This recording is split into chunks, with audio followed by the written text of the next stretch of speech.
Minnesota Trojans football on the air tonight. I'm Charles Van Horn alongside Brian Foley, coming to you from Port Byron. It's the Riverdale High School, home of the Rams.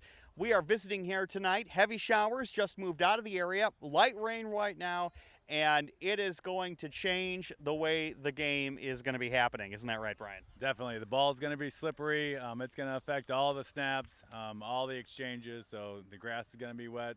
Field's a little wet. Looks like it's in pretty good shape for the footing, though. But definitely going to affect the throwing game. Well, we'll see what happens tonight.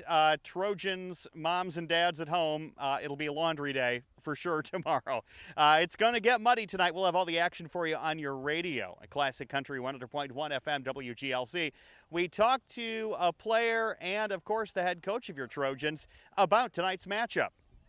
Pre-game show talking to Omar Gonzalez. Big game last week. You guys picked up the win in front of the home crowd.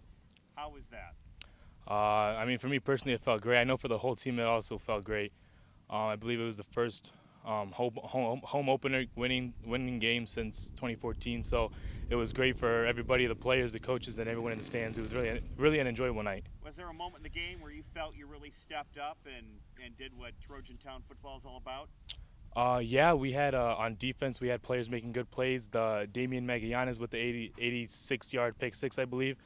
Offensively, running the ball. I think we took care of business pretty well. Minor mistakes, letting them score a couple times, but other than that, those are things that can get fixed. What are you looking forward to for tonight's game?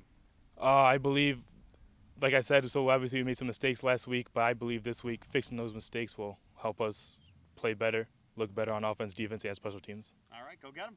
Thank you. Talking with Coach Keegan Hill before tonight's matchup, before we get into this evening's game, let's talk about last week. Let's talk about the big home win. Trojans picking up where they left off last year. You guys executed, you did what you had to do, and took care of business on the field. How pumped up were you and the boys after that game? I think there was, some relief as far as okay, what is it going to be like? Right, we get to start the season with an unknown opponent. The first game jitters for both teams got displayed in the first half, and we executed better than them in the second half. So to be able to say all that stuff happened and we won the game, it is a good feeling. Bouncing back from mistakes in that game, that was one of the key things that I noticed personally was you make an error on the field, you guys didn't let it drag you down. You turn around, fight right back, and then it'd pay off even in that pick six that we talked about. It was just a great turnaround for you guys. How do you feel about letting the boys know that mistakes can happen, and yet still you guys coming out on top and battling back?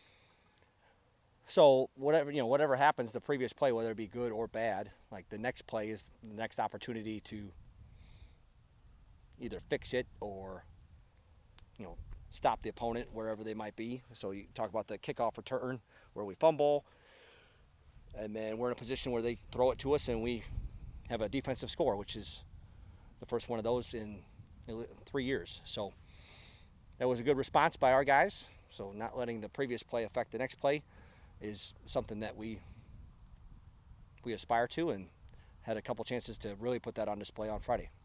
Going into tonight's matchup, last week a lot of guys went down cramping because of the heat. Anybody banged up for tonight's game? We had a couple issues with the cramps, but that's been addressed. And Sean Figueroa is working his way back, and we'll see where he is. But everybody else is good to go. Tonight's matchup, you're going to be facing another team you haven't faced before, Riverdale. It's going to be on the road, a little bit of a bus trip to get there. What do you know about this Riverdale team?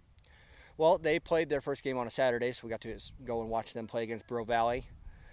Bureau Valley came out on top in that game, so we have a pretty good idea to see what they did in the spring compared to what they did week one, and a lot of that still holds true. So we have more security of knowing what we're doing to defend it and what they're going to do on defense. So, just checking that box, there's less guessing going into the game.